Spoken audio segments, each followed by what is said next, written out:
Eu Restralik Abdurrahmoni Hakimzod.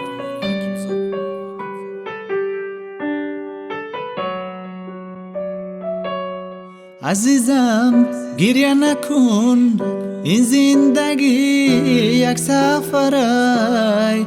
عزیزم غصه نخور که جان تو در خطره. عزیزم غصه نخور که جان تو در خطره. میدونم دوستم میداری، شب و روز انتظاری. با دلت میگویی که عزیزی من تو کی میایی. با دلت میگویی که عزیزی من تو کی میایی.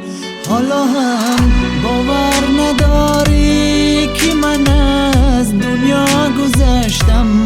مرا ببخش عزیزی من که من تو را تنها گذاشتم. مرا ببخش عزیزی من که من تو را تنها گذاشتم. ما توقع موندم بد خدم سرده ولده زدم.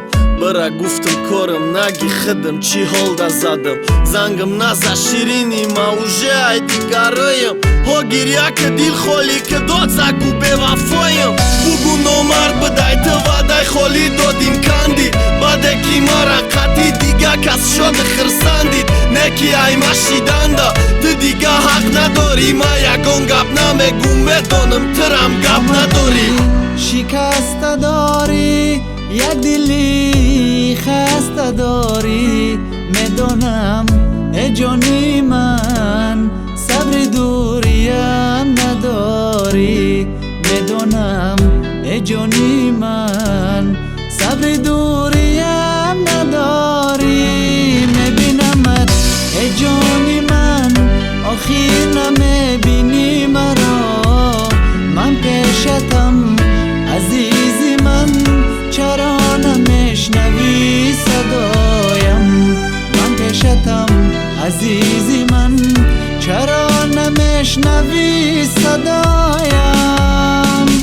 دیل یخ وقت میگه برا کومیو ویشه. او شیشته گریه داره بایدی تو در کاریشه. دیل میخواهم برم قطیش رنگی پیش یارشم. با اسبی سفید برم تو تای خونش بگم سوارشه. ما تو کماندم تا بد خدم سرده ولده زدم. برا گفتم کار نگی بد خدم چی هولده زدم. حالی هم دوست بدارم نکی کردم روسیایی. روزه میشه بگوی رمضانی ما کی میایی.